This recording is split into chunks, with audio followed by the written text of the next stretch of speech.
Seize the Caesar. Veni, Vidi, Vici by Ewok Ray 22. There is a rap at the door of the bedroom. Julius Caesar sits up from the stiff domus bed that he has been gifted to sleep on from his adopted son. He yawns, old muscles stretching. Significantly more bald than he ever was in his last life, and physically older too. He would like to have a strict word and threat against the tablet of Achman Ra for putting him in such a body, but before he can consider his aches or revenge, a hand grabs his wrist. To his surprise, it is his son, for once, looking a cross between ruthless and what he can only assume is mischievous. Octavius hauls him up from the bed, as if he were not old and aching. "Gaius Caesar, what is the meaning of this madness? I rise when I wish to, and you calm, pater. I have a rather interesting surprise for you today."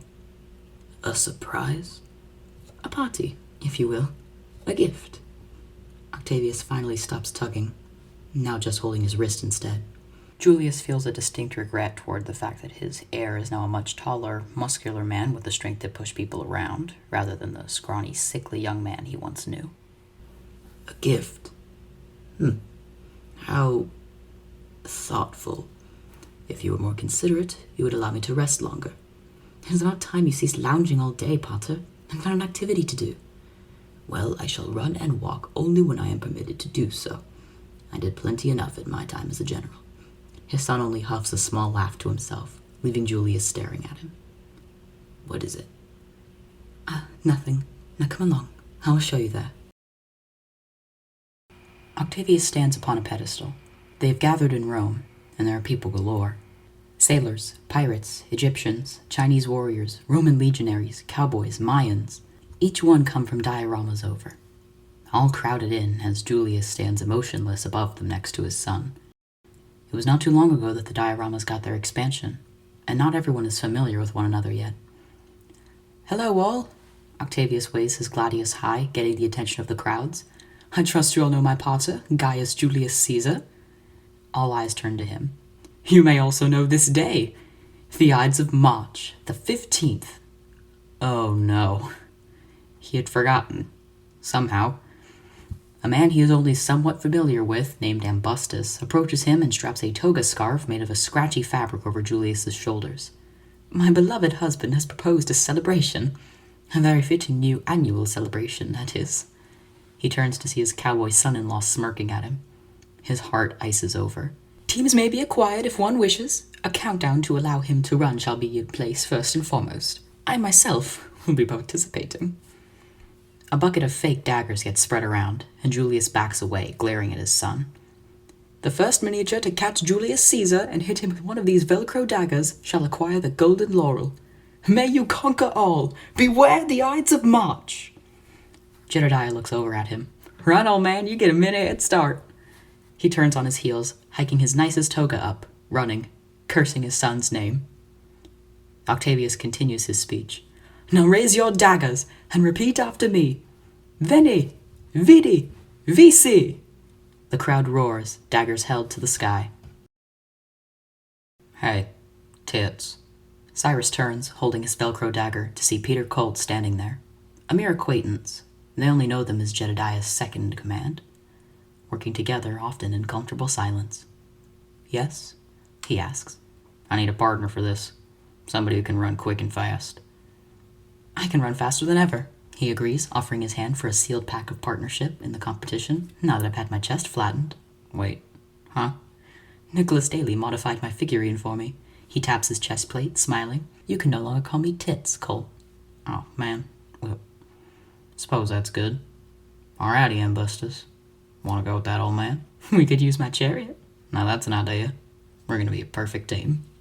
"What do you suppose the best way to catch the Caesar is?" Septimius asks Trajan, his counterpart and forever partner in all things inventive and stupid. Trajan himself is already adjusting the strings of some contraption, holding it up with a beaming smile. "Craspo." "I could kiss you," Septimius says. "Trajan, we are bound to win with such genius." "We shall need more daggers. And Velcro." "Will the daggers fire, though?" "We had stones them for weight, because they're plastic." "Brilliant, my friend. The old man stands not a chance against us." The two inventors high-five, but Trajan keeps talking. "I wonder if we could make a multi-fire and dagger crossbow." When he could not dodge. I'm going to kiss you today, I'm certain. Julius Caesar trips once over his toga. No time to remove the Velcro piece. He gets up, running further with one glance over his shoulder towards the crowd as he is left behind. He gets up, running further with one glance over his shoulder towards the crowd he has left behind. Damn Gaius. Damn Jedediah. Damn every soul in this diorama. They cannot chase him for eternity. No one to win that ridiculous challenge if they are unable to catch him. He'll show them who's the boss, who's the best here, who is Caesar. He would place his son in timeout if only he were able. Marcus fumbles the dagger he's been given. Bo drug him out of his tent today to check out the festivities, but he was not aware they would involve chasing and running. Think this gonna be fun? Yes, I guess. Oh, Mark, what's wrong? This will require a lot of running. He glares at her. You can ride on my back. Come on, hop up. He sighs and does. Bo, it seems wrong to be chasing a man who was stabbed to death with daggers and trying to hit him again with a dagger. It's part of the fun. Octavius thinks he needs some exercise, but he was stabbed to death. And? Marcus glares at her again, pointing to his own heart with the Velcro dagger. Oh, you want to go home instead? I forgot, Mark. I forgot you've been stabbed too, and I'm sorry. You kidding? It was hilarious. Let me up on your shoulders. I want to see his face when we win. Lawrence excitedly scratches Daisy's ears. Who's a good girl? Who's a good girl? Felix smiles down at the two of them. She'll be able to find him with ease, even if he hides, but do we have an item that smells like him? Old man dropped his shoe and he started to run. We could have that. We're all set. I do believe we can win, he smiles, stooping to offer a kiss that Lawrence takes gladly. Cyrus runs past, cackling as he likely makes plans. Peter Colt following. Oh gods, I hope they've not teamed up. You know Pete's got a huge crush on him, right? Yes. But I do not believe they will ever act upon that. You did. You never know me more. Felix heaves a sigh. I could only hope the two never fall in love then. Daisy pants, tail wagging in excitement, as if she wants nothing more than to turn Julius Caesar into a grand squeaky toy. Octavius says the word. The timer is up. The Ides can commence. He's gonna be so cranky, you know that? Jed is beaming, holding Octavius's hands as they run along. Yes, well, he's been nothing but a lazy cat in the sunshine, making our Domus a mess. He much deserves this for his attitude. Where'd Julia go? Jed asks him. She claimed to have someone else she wished to team with. Oh, our own baby girl chasing a politician with her own victory agenda. I'm so proud of her. She's been advancing greatly in learning to use a gladius. A dagger shall certainly be no challenge for our little warrior. Hell no. A 4-team chariot goes flying past, and seen on it are Peter Colt and Cyrus Ambustus, whom the Westerner is clinging to. Cyrus whoops loudly. Oh, shit, who let those two asshats team up? Jed swears. My love, we must catch them, quick! Octavius veers off, stopping at their domus. He hops onto his gelding, Pyrrhus. You're so smart, Vius! Jed mounts his own mare, Sunny, pats her mane. The two husbands kick open the horse pen and go galloping out onto the cobblestone roads of the Rome diorama. Another chariot pulls up, this time Egyptian. Mark Antony waves a hand, smirking, wearing his own Galea. Cleopatra blows a kiss as their reins snap and the Egyptian ruler's chariot pulls ahead. Jed swears he can hear Octavius growl out loud, shocked then with grit teeth as he snaps his own reins.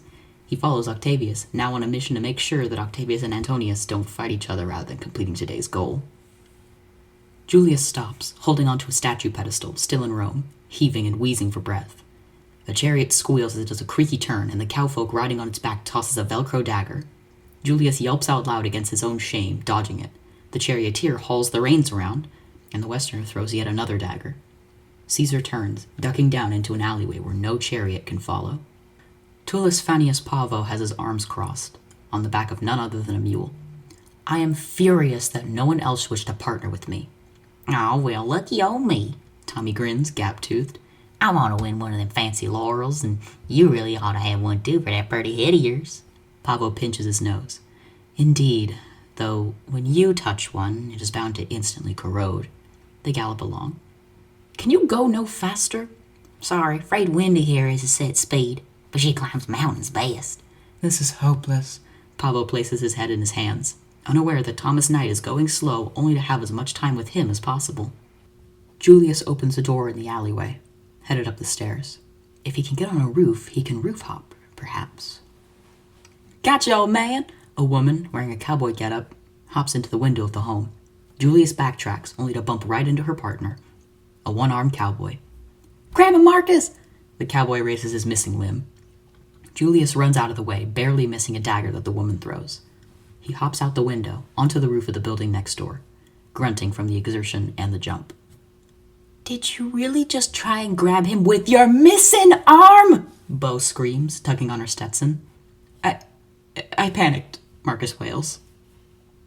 On the rooftop, Julius runs across red Roman tiles, yelling as he does so, gasping for air.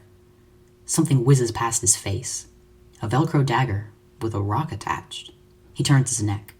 On the ground, two Munifexes are holding the most elaborately massive crossbow he has ever seen.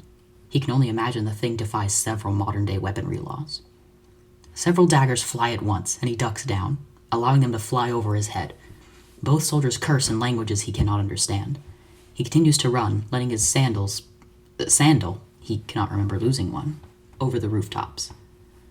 Another woman hauls up onto the rooftops, Marcella, of the Roman Legion. She jumps at him, dagger in hand, causing him to stumble backwards. The ancient dictator falls down one side, into a fountain that thoroughly soaks his toga. Get him, Daisy! Another cowboy wearing a poncho calls, a dog by his side as he points at Julius. A very large soldier beside him, holding the sandal that Julius lost. He stumbles from the fountain, weighted down but still running. To his few fortunes today, though, the water seems to have made the dog lose all interest in his scent. She runs off in the other direction, before tackling one of the men chasing with a crossbow. Daisy, no! The tall legionary cries, running after her. The poncho man tosses the dagger that flies right over Julius's shoulder as he runs. The water's going to chafe his legs. He looks back at the chaos he has left behind. He hates today. Julius slams right into a person, turning. Antonius? No! He turns again. Gaius, I shall win, Antonius yells, holding his dagger to the sky, prepared to strike. But Octavius tackles him. No, I will be victorious over you every time, you fool! Both ancient kings begin to wrestle on the ground, yelling in fury. The scary part is the cowboy and the pharaoh now on his heels. Jedediah and Cleopatra both throw daggers that Julius does his very best to dodge. To his luck, Jedediah trips on a dagger he himself had thrown up ahead. And in one fell swoop, he takes Cleopatra down with him, grabbing her ankle as he falls. Julius grits his teeth, knowing that his son-in-law is going to regret crossing her. A worse fate than his own current predicament. His wet feet and drenched togas hit sand and gravel. Julius Caesar yells out in joy as he has finally, at last, escaped Rome, into the Old West. He turns, slamming his hand into the button that closes this entrance to Rome off. Normally, night guards, Roman guards, or Western guards would do such a thing, but no one is here today, seeing as they're all chasing him. He can hear the clamoring as people reach the closed gate, pounding on it. Dusting off his hands, he finally slows his pace, walking onwards into the west. Two figures lie up ahead. Betsy Maverick is bent down, holding bandages. She waves her arm. Hey, you, Julius, sweetheart, come here. I shall not fall for... Evas. He can make out the shape of Julia, his granddaughter, in the sand. Holding her arm with one hand and tears on her face. Julius tugs on his toga slightly, with a change of tone as he hurries towards the both of them. Julia? He kneels by the Western woman and his only grandchild.